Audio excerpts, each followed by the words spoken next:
Welcome to my channel. May ibabahagi ako sa inyo. Ito ay istorya. Story ng isang lalaki. Okay? Na ang pangalan is Job. Job. Okay? Job. Si Job to. Ang ganda ng story nito. So, makinig kayo at babasahin ko. Story ng isang lalaki. Job, Kabanata 1. May isang lalaki sa lupain ng Uz na ang pangalan ay Job. At ang lalaking yaon ay sakdal at matuwid at natatakot sa Diyos at humihiwalay sa kasamaan. At may pinanganak sa kanya na 7 anak na lalaki at 3 anak na babae. Ang kanyang pag-aari naman ay 7,000 tupa at 3,000 kamelyo at 500 magkatuwang na baka at 500 asnong babae at isang totoong malaking sangbahayan na anupat ang lalaking ito ay isang pinakadakila sa lahat ng mga anak ng silanganan. At ang kanyang mga anak ay nagsiyaon at nagsipagdaos ng kapiestahan sa bahay ng bawat isa sa kanya-kanyang kaarawan. At sila'y nagagsugo at ipinatawag ang kanilang 3 kapatid na babae upang magsikain at magsiinom na kasalo nila. At nangyari ng makaraan ang mga kaarawan ng kanilang pagpepesta na si Job ay nagsugo at pinapagbanal sila at bumangong umaaga sa kinaumagahan at naghandog ng mga handog na susunugin ayon sa bilang nilang lahat. Sapagkat sinabi ni Job, marahil ang aking mga anak ay nangagkasala at itinakwil ang Diyos sa kanilang mga puso. Ganito ang ginawa ni Job palagi. Isang araw nga nang ang mga anak ng Diyos ay magsiparoon na magsiharap sa Panginoon na si Satanas ay naparoon din naman na kasama nila. At sinabi ng Panginoon kay Satanas, saan ka nanggaling? Nang magkaganoy, sumagot si Satanas sa Panginoon at nagsabi sa pagpaparuot parito sa lupa at sa pagmamanhik manaog doon. At sinabi ng Panginoon kay Satanas, iyo bang pinansin ang aking lingkod na si Job? Sapagkat walang gaya niya sa lupa, nasakdal at matuwid na lalaki na natatakot sa Diyos at humihiwalay sa kasamaan. Nang magkagayoy, sumagot si Satanas sa Panginoon at nagsabi, natatakot ba nang walang kabuluhan si Job sa Diyos? Hindi mo ba kinulong siya at ang kanyang sangbahayan at ang lahat niyang tinatangkilik sa bawat dako? Iyong pinagpala ang gawa ng kanyang mga kamay, at ang kanyang pag-aari ay dumami sa lupain. Ngunit pagbuhatan mo siya ng iyong kamay gayon, at galawin mo ang lahat niyang tinatangkilik, at itatakwil ka niya ng mukhaan. At sinabi ng Panginoon kay Satanas, narito lahat niyang tinatangkilik ay nasa iyong kapangyarihan. Siya lamang ang huwag mong pagbuhatan ng iyong kamay. Sa ngayoy, lumabas si Satanas na mula sa harapan ng Panginoon. At nangyari isang araw nang ang kanyang mga anak na lalaki at babae ay nagsisikain at nagsisiinom ng alak sa bahay ng kanilang kapatid na panganay. Na dumating ang isang sugo kay Job at nagsabi ang mga baka ay nagsisipaggararo at ang mga asno ay nagsisisabsab sa siping nila. At dinaluhog ng mga subiyo at pinagdadala. Oo, kanilang pinatay ng talim ng tabak ang mga bataan at ako lamang ang nakatanang mag-isa upang magsaysay sa inyo. Samantalang siya ay nagsasalita pa, ay dumating naman ang iba at nagsabi, ang apoy ng Diyos ay nalaglag mula sa langit at sinunog ang mga tupa at ang mga bataan ay pinagsupok at ako lamang ang nakatanang mag-isa upang magsaysay sa inyo.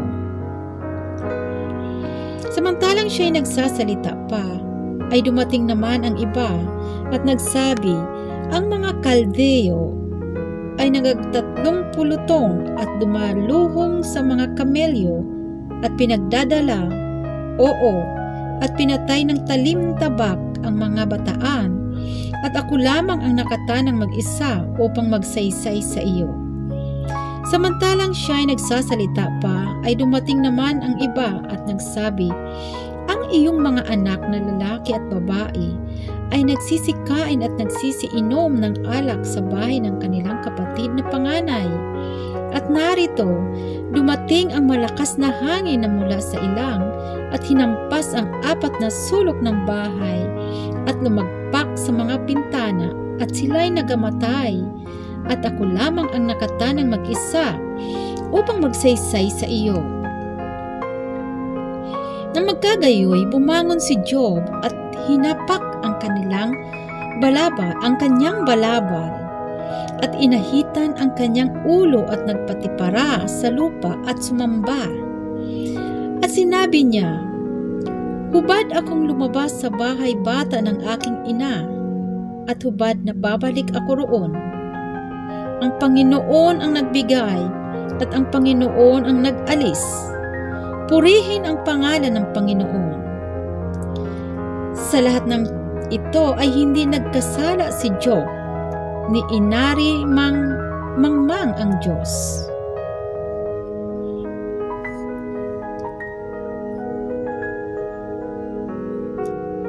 Kabanata 2. Nangyari uli na sa araw ng pagparoon ng mga anak ng Diyos upang magsiharap sa Panginoon na nakiparoon din si Satanas upang humarap sa Panginoon. At sinabi ng Panginoon kay Satanas, saan ka nang galing? At si Satanas ay sumagot sa Panginoon at nagsabi, pagpaparuot pa rito sa lupa at sa pagpapamanhik manaog doon. At sinabi ng Panginoon kay Satanas, ito bang pinansin ng aking lingkod na si Job?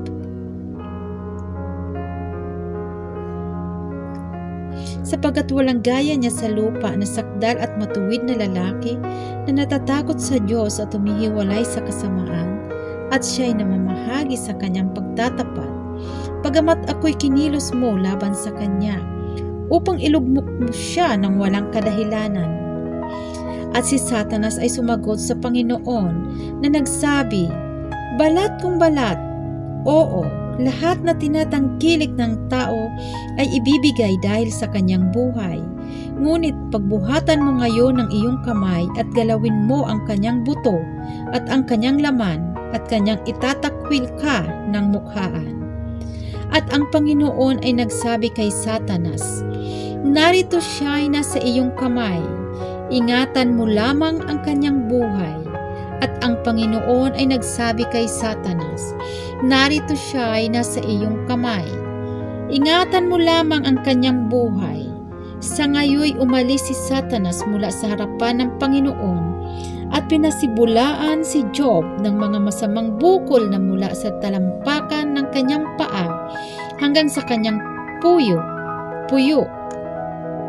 At kumuha siya ng isang bibinga ng palyok upang ipagkayod ng langib at siya'y napuno sa mga abo. Nang magkagayoy, sinabi ng kanyang asawa sa kanya, namamalagi ka pa ba sa iyong pagtatapat?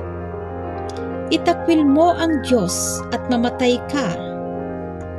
Ngunit sinabi niya sa kanya, ikaw ay nagsasalita na gaya ng pagsasalita ng hangal na babae. Ano? Tatanggap ba tayo ng mabuti sa kamay ng Diyos at hindi tayo tatanggap ng masama? Sa lahat ng ito ay hindi nagkasala si Job ng kanyang mga labi. Nang mabalitaan nga ng 3 kaibigan ni Job ang lahat na kasamaang ito na sumapit sa kanya, sila'y naparoon bawat isa na mula sa kanyang sariling puok. Si Eliphaz na Temanita at si Bildad na Suhita at si Zophar na Amatita. At sila ay nagkakaisang loob na magsiparoon upang makidamay sa kanya at aliwin siya.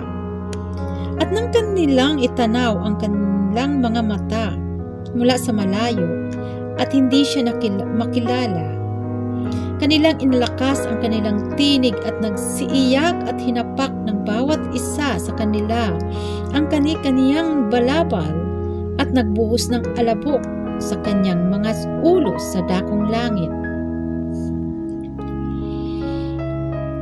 At ngayon nagkiumpok sila sa kanya sa ibabaw ng lupa na 7 araw at 7 gabi at walang nagsalita sa kanya sapagkat kanilang nakita ang kanyang paghihirap ay totoong malaki. Kabanata 3. Pagkatapos nito ibinuka ni Job ang kanyang bibig at sinumpa ang kanyang kaarawan. At si Job ay sumagot at nagsabi, "Maparamnawa ang kaarawan ng kapanganakan sa akin, at ang gabi na nagsabi, may lalaking ipinaglihi. Magdilim nawa ang kaarawang yaon. Huwag nawang pansinin ng Diyos mula sa itaas. Nisilangan man ng liwanag, silagan man ng liwanag. Ang dilim at ang salimuot na kadiliman ang siyang manggagarin ni yaon. Pag-ulapan nawa yaon, pagilabutin nawa yaon ang lahat na pagpapadilim sa araw. Sumagabing yaon nawa ang pagsasalimuot ng kadiliman. Huwag nawang kagalakan sa mga araw ng sangtaon. Huwag nawang papasok sa bilang ng mga buwan. Narito, mapag-isa ang gabing yaon. Huwag nawang datnan yaon ng masayang tinig. Sumpain nawa yaong naganunumpa sa araw ng nagamimihasang gumalaw sa buwaya. Magdilim nawa ang mga bituin ng pagtatakip silim ni yaon. Maghintay nawa ng liwanag ngunit huwag magkaroon. Ni huwag mamalas ang mga bukang liwayway ng umaga, sapagkat hindi tinakpan ang mga pinto ng bahay bata ng aking ina. Oo, ikinubli man ang kabagan sa aking mga mata. Bakit hindi pa ako namatay mula sa bahay bata? Bakit di pa napatid ang aking hininga nang ipanganak ako ng aking ina? Bakit tinanggap ako ng mga tuhod o bakit ng mga suso na aking sususuhin? Sapagkat ngayon ay nahihiga sana ako at natatahimik. Ako sana'y nakakatulog na napapahinga ako, nakasama ng mga hari at ng mga kasangguni sa lupa, na nagsisigawa ng mga dakong ilang sa ganang kanila, at ng mga pangulo na nagkaroon ng ginto na pumuno sa kanilang bahay ng pilak. O gaya sana ng nalagas na nakatago na hindi nabubuhay, gaya sana ng sanggol na kailanman ay hindi nakakita ng liwanag. Dooy naglilikat ang masama sa pagbagabag, at dooy nagpapahinga ang pagod. Dooy ang mga bihag ay nagpapahingang magkakasama. Hindi nila naririnig ang tinig ng nagpapaatab. Ang mababa at ang mataas ay nagaroon, at ang alipin ay laya sa kaniyang Panginoon. Bakit binibigyan ng liwanag ang nasa karalitaan at ng buhay ang kaluluwang nasa kahirapan, na naghihintay ng kamatayan ngunit hindi dumarating at hinahangad ng higit kaysa mga kayamanang nakatago? na nagagalak ng di kawasa at nagasasaya pagka nasumpungan ang libingan? Bakit binibigyan ng liwanag ang tao na kinaliligiran ng lakad at ang kinulong ng Diyos, sapagkat nagbubuntong hininga ako bago ako kumain at ang aking mga angal ay bumubugsong parang tubig, sapagkat ang bagay na aking kinatatakutan ay dumarating sa akin at ang aking pinangingilabutan ay dumarating sa akin. Hindi ako tiwasay, ni ako man ay tahimik, ni ako man ay napapahinga, kundi kabagabagan ang dumarating. Kabanata 4. Na magkagayoy sumagot si Eliphaz na Temanita na nagsabi, kung tikman ng isa na makipag-usap sa iyo, ikababalisa mo ba? Ngunit sino makapipigil ng pagsasalita?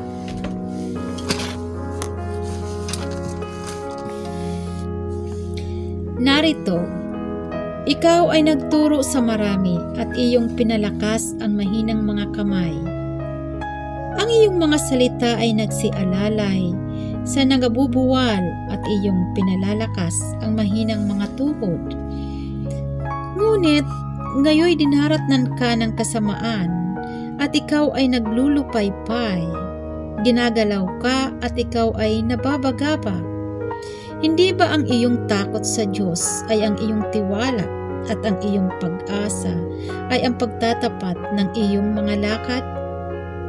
Iyong alalahanin, isinasamo ko sa iyo kung sino ang namatay na walang malay, o saan nagahiwalay ang mga matuwid?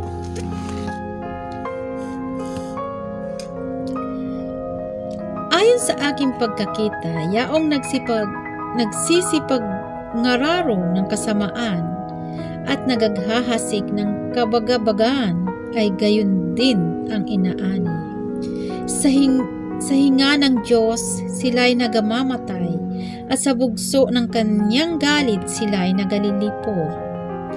Ang ungal ng leon at ang tinig ng mabangis na leon at ang mga ngipin ng mga batang leon ay nagabali. Ang matandang leon ay namamatay dahil sa kawalan ng huli at ang mga batang leong babae ay nagsisipag ngalap. Ngayon na daming lihim sa akin ang isang bagay at ang aking pakinig ay nakakaulinag ng buong niyaon. Ang mga pag-iisip na mula sa mga pagitain sa gabi, pagka ang mahimbing na tulog ay nahuhulog sa mga tao. Takot ay dumating sa akin at panginginig na nagpapanginig ng lahat ng aking mga buto. Na magkagayoy, dumaan ang isang espiritu sa aking mukha. Ang balahibo ng aking balat ay nanindig. Tumayong nakagtigil, ngunit hindi ko mawari ang anyo niyaon. Isang anyo ang nasa harap ng aking mga mata.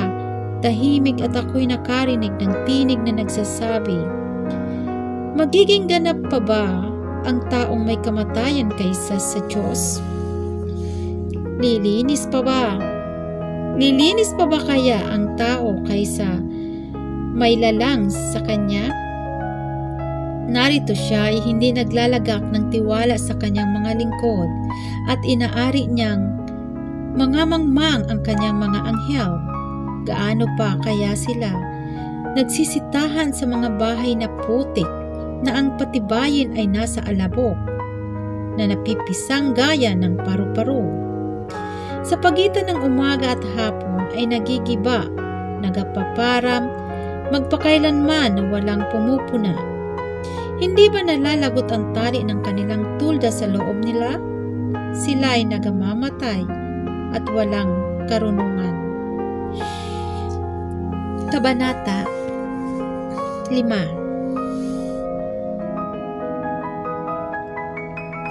Job Kabanata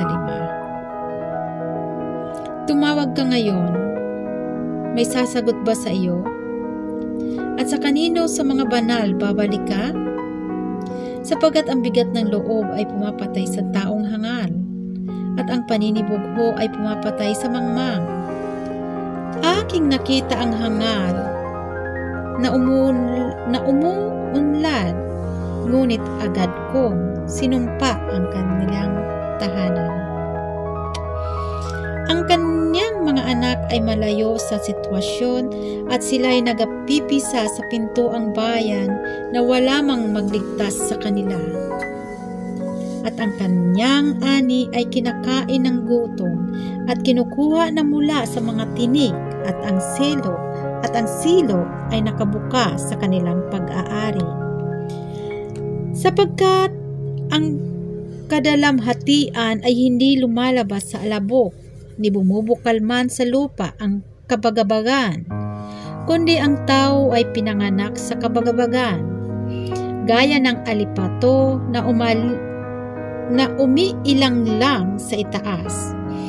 Ngunit sa ganang akin ay hahanapin ko ang Diyos, at sa Diyos ay aking ihahabilin ang aking usap, na siyang gumagawa ng mga dakilang bagay at ng mga hindi magunita, ng mga kamangmangan, bagay na walang bilang, na siyang nagbibigay ng ulan sa lupa at nagpapahatid ng tubig sa mga bukid, na anupat kanyang iniuupo sa mataas yaong nagasa sa mababa, at yaong nagsisitangis ay itinataas sa katiwasayan. Kanyang sinasayang ang mga katha-katha na mapagkatha, na anupat hindi maisagawa ang kanilang mga kamay, ang kanilang panukala.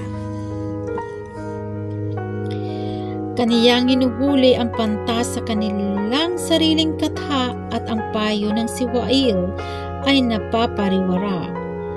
Kanilang nasasalunuan ang kadiliman sa araw, at nagsisikapa sa katanghalian tapat na gaya sa gabi. Ngunit kaniyang inililigtas sa tabak ng kanyang bibig. Sa makatuwid bagay ang maralita sa kamay ng malakas, na anupat ang dukha ay may pag-asa, at ang kasamaan ay nagtitikom ng kanyang bibig. Narito, maginhawa ang tao na sinasaway ng Diyos, kaya't huwag mong waling kabuluhan ang pagsaway ng makapangyarihan sa lahat, sapagkat siya'y sumusugat at nagtatapal, siya'y sumusugat at pinagagaling ng kanyang mga kamay. Kanyang ililigtas ka sa 6 na kabagabagan, oo, sa 7 ay walang kasamaang kikilos sa iyo. Sa kagutuman ay tutubusin kanya sa kamatayan, at sa pagdidigma ay sa kapangyarihan ng tabak. Ikaw ay makukubli sa talas ng dila, na hindi ka man matatakot sa paggiba pagka dumarating. Sa kagibaan at sa kasalatan ay tatawa ka, ni hindi ka matatakot sa mga ganid sa lupa, sapagkat ikaw ay makakasundo ng mga bato sa parang, at ang mga ganid sa parang ay hindi makikipagpayapaan sa iyo. At iyong makikilala ang iyong tulda ay nasa kapayapaan, at iyong dadalawin ang iyong kulungan, at walang mawawala na anuman. Iyo rin namang makikilala na ang iyong binhi ay magiging dakila, at ang iyong lahi ay gaya ng damo sa lupa. Ikaw ay darating sa iyong libingan sa lubos na katandaan, gaya ng bigkas ng trigo na dumarating sa kanyang kapanahunan. Narito ang aming sinisiyasat, at gayon nga dinggin mo at talastasin mo sa iyong ikabubuti. Kabanata 6. Nang magkaganoy, sumagot si Job at nagsabi, O timbangin nawa ang aking pagkainip, at ang aking mga kasakunaan ay malagay sa mga timbangan na magkakasama, sapagkat gayoy magiging lalong mabigat kaysa buhangin sa mga dagat. kaya't ang aking pananalita ay napabigla, sapagkat ang mga palaso ng makapangyarihan sa lahat ay nasasaksak sa akin. Ang laso niyaon ay hinitit ng aking diwa. Ang mga pagkilabot ng Diyos ay nangahahanay laban sa akin. Umuungal ba ang mailap na asno pag may damo? O umuungal ba ang baka sa kanyang pagkain? Makakain ba ng walang asin ang matabang? O mayroon bang lasa ang puti ng isang itlog? Tinatanggihang hipuin ng aking kaluluwa, mga karumaldumal na pagkain sa akin.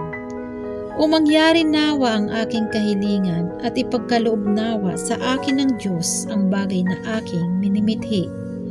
Sa makatuwid bagay, kalugdan nawa ng Diyos na pisain ako, nabitawan ng kanyang kamay at ihiwalay ako. Kung magkagano'y magtatanglay pa ako ng kahaliwan. Oo, ako'y makapagbabata sa mga walang awang sakit sapagkat hindi ko itinakwil ang mga salita ng banal. Ano ang aking lakas na ako'y maghihintay? At ano ang aking wakas na ako'y magtitiis? Ang akin bang tibay ay tibay ng mga bato? O ang akin bang laman ay tanso? Di ba ako'y walang sukat na kaya at ang karunungan ay lumayo sa akin? Siya ay naglulupaypay ay dapat mapagkita ang loob ng kanyang kaibigan. Kahit isa na walang takot sa makapangyarihan sa lahat, ang aking mga kapatid ay nagsipagdaya na parang batis, na parang daan ng mga batis na nababago, na malabo dahil sa hilo at siyang kinatuwaan ng neve. Pag-init ay nawawala, pagka mainit ay nagatutunaw sa kanilang dako. Ang mga pulutong na naglalakbay sa pagsunod sa mga yaon ay nagaliligaw, nagsisilihis sa ilang at nawawala. Minsan, ng mga pulutong na mula sa Tema, inintay ang mga yaon ng mga pulutong na mula sa Siba. Sila'y nagapahiya sapagkat sila'y nagsiasa, sila'y magsiparoon at nangatuli, sapagkat gayon kayo'y nauwi sa wala, kayo'y nagkakakita ng kakilabutan at nagatatakot. Sinabi ko baga, bigyan mo ako o maghandog ka ng isang kaloob sa akin ng iyong pag-aari? O iligtas mo ako sa kamay ng kaaway? O tubusin mo ako sa kamay ng mga namimighati? Turuan mo ako at ako'y namamayapa at ipaunawa mo sa akin kung ano ang aking pinagkasalahan. Pagkatindi nga ng mga salita ng katuwiran, ngunit anong sinasaway ng iyong makikipagtalo? Iniisip ba ninyong sumaway na mga salita? Dangag ang mga salita. Putol kasi. Chapter 7. Kung paanong ang ulap ay napapawi at nawawala ngayon siyang bumababa sa Sheol, ay hindi naaahon pa. Siya ay hindi na babalik pa sa kanyang bahay, ni malalaman pa man niya ang kanyang dako. Kaya't hindi ko pipigilin ang aking bibig, ako'y magsasalita sa kadalamhatian ng aking diwa. Ako'y dadaing sa kahirapan ng aking kaluluwa. At ako ba'y isang dagat o isang malaking hayop dagat na pinababantayan mo ako sa isang bantay? Pag aking sinasabi, aaliwin ako ng aking higaan, papayapain ng aking una ng aking karamdaman. Kung magkagayoy, pinupukaw mo ako ng mga panaginip at panangingilabot mo ako sa mga pangitain, na anupat pinipili ng aking kaluluwa ang pagkainis at ang kamatayan kaysa sa aking mga butong ito. Aking kinayayamutan ang aking buhay, di ko naibig mabuhay magpakailanman. Hayaan akong mag-isa sapagkat ang aking mga kaarawan ay walang kabuluhan. Ano ang tao na iyong palalakihin siya at iyong ilalagak ang iyong puso sa Kanya at iyong dadalawin siya tuwing umaga at susubukin siya sa tuwing tuwina? Hanggat kailan di mo ako iiwan, ni babayaan man hanggang sa aking lunukin ang aking laway? Kung ako'y nagkasala, ano ang aking magagawa sa iyo? O ikaw na bantay sa mga tao, bakit mo nga inilalagay akong pinakatanda sa iyo, na anupat ako'y isang pasan sa aking sarili? At bakit hindi mo pinatatawad ang aking pagsalangsang at inalis ang aking kasamaan? Sapagkat gayoy, mahihiga ako sa alabok at ako'y hahanapin mong mainam, ngunit wala na ako. Kabanata 8. Nang magkagayoy, sumagot si Bildad na Suheta at nagsabi, hanggang kailan magsasalita ka ng mga bagay na ito?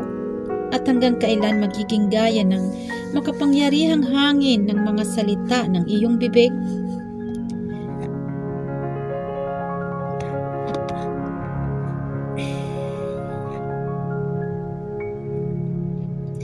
Nagliliko ba ng kahatulan ang Diyos? O nagliliko ba ang kapangyarihan sa lahat ng kaganapan? Kung ang iyong mga anak ay nagagsala laban sa Kanya, at Kanyang ibinigay sila sa kamay ng kanilang pagkasalangsang, kung hanapin mong mainam ang Diyos at iyong pamanhikin ang kapangyarihan sa lahat, kung ikaw ay malinis at matuwid, walang pagsalang gaya'y gigising siya dahil sa iyo, at pasasaganain ang tahanan ng iyong katuwiran. At bagamat ang iyong pasimula ay maliit, gayunmay ang iyong huling wakas ay lalaking mainam. Sapagkat ikaw ay magsisiyasat, isinasamo ko sa iyo sa unang panahon at pasiyahan mo ang sinaliksik ng kanilang mga magulang. Sapagkat tayo'y kahapon lamang at walang nalalaman, sapagkat ang ating mga kaarawan sa lupa ay anino.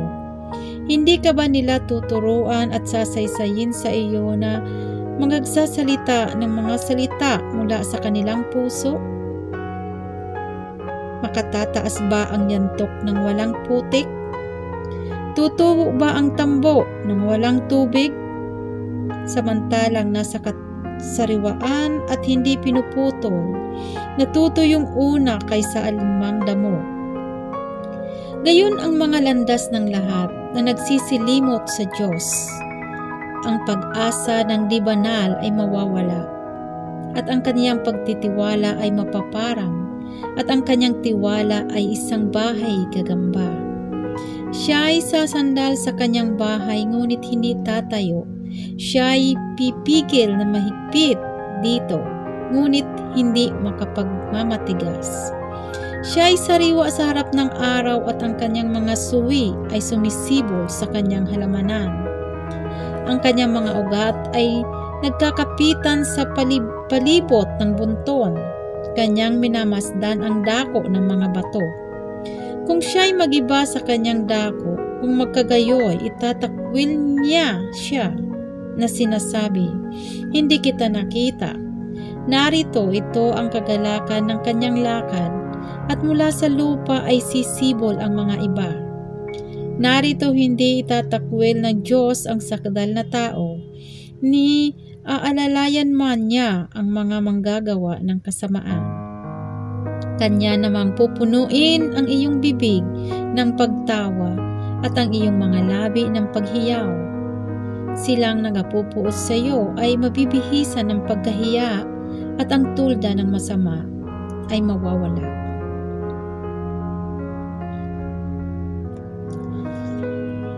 Kabanata 9. Na magkagayoy, sumagot si Job at nagsabi, sa katotohanan ay nalalaman kong ito'y gayon, ngunit paano makapaggaganap ang tao sa Diyos? Kung kalugdan niyang makipagtalo sa Kanya, siya'y hindi makasasagot sa Kanya ng 1 sa 1,000. Siya ay pantas sa puso at may kaya sa kalakasan. Sinong nagmatigas laban sa kanya at guminhawa?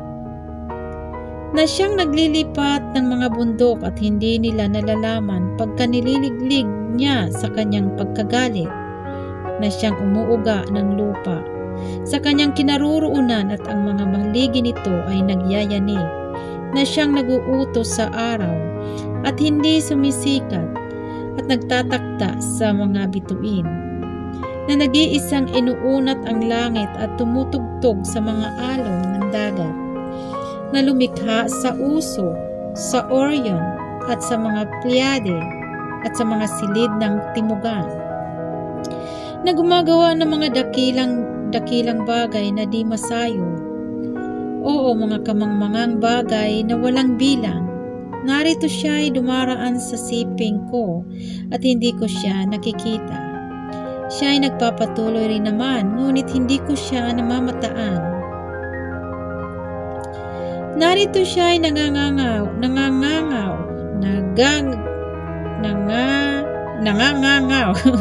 siyang makasasanla sa kanya. Sinong magsasabi sa kanya, anong ginagawa mo? Hindi inuurong ng Diyos ang kanyang galit. Ang mga manunulong sa Rahab ay nagsisiyukod sa ilalim niya. Gaano pa nga kaya kaliit ang maisasagot ko sa kanya at mapipiling aking mga salita na maimatutuwid ko sa kanya? Nakahiman ako'y matuwid, gayon may hindi ako sasagot sa kanya. Ako'y mamamanhik sa aking hukom. Kung ako'y tumawag at siya'y sumagot sa akin, gayon may hindi ako maniniwala na kanyang dininig ang aking tinig. Sapagkat ako'y ginigiba niya sa pamamagitan ng isang bagyo at pinararami ang aking mga sugat ng walang kadahilanan. Hindi niya ako tutulutang ako'y huminga, ngunit nililipos niya ako ng hirap. Kung kami ay magsalita tungkol sa kalakasan, narito siya ay may kapangyarihan, at kung sa kahatulan, sinasabi niya ay magtatakda sa akin ng panahon. Kahiman ako'y matuwid, ang aking sariling bibig ay hahatol sa aking kahimaan. Ako'y sakdal. Patutuhanan niya akong masama. Ako'y sakdal. Hindi ko talos ang aking sarili. Aking niwalang kabuluhan ang aking buhay. Lahat ay isa, kaya't aking sinasabi, kanyang ginigiba ang sakdal at ang masama. Kung ang paghampas ay pumapatay na bigla, tatawanan niya ang paglilitis sa mga walang sala. Ang lupa ay nabigay sa kamay ng masama, kanyang tinatakpan ang mga mukha ng mga hukom nito. Kung hindi siya, sino nga? Ngayoy ang mga kaarawan ko ay matulin kaysa isang dugsugo. Dumada ang matulin, walang nakikitang mabuti. Sila'y nagsisidaang parang mga matuling sasakyan, parang agila na dumadagit ng huli. Kung aking sabihin, aking kalilimutan ang aking daing, aking papawiin ang aking malungkot na mukha, at magpapakasaya ako. Ako'y natatakot sa lahat kung kapanglawan, talastas ko na hindi mo aariin ang akong walang sala. Ako'y mahatulan, bakit nga ako gagawa ng walang kabuluhan? Kung ako'y maligo ng neveng tubig at gawin ko ang aking mga kamay na napakalinis, ganun may itutulak mo ako sa hukay at kayayamutan ako ng aking mga sariling kasuotan. Sapagkat siya'y hindi tao na gaya ko, nasasagot ako sa kanya na tayo'y pumasok sa kapwa sa kahatulan. Walang hukom sa pagitan natin na makapaglalagay ng kanyang kamay sa ating dalawa. Ihiwalay niya sa akin ang kanyang tungkod at huwag akong takutin ng kanyang pangilabot. Kung magkagayoy magsasalita ako at hindi matatakot sa kanya, sapagkat hindi gayon ako sa aking sarili.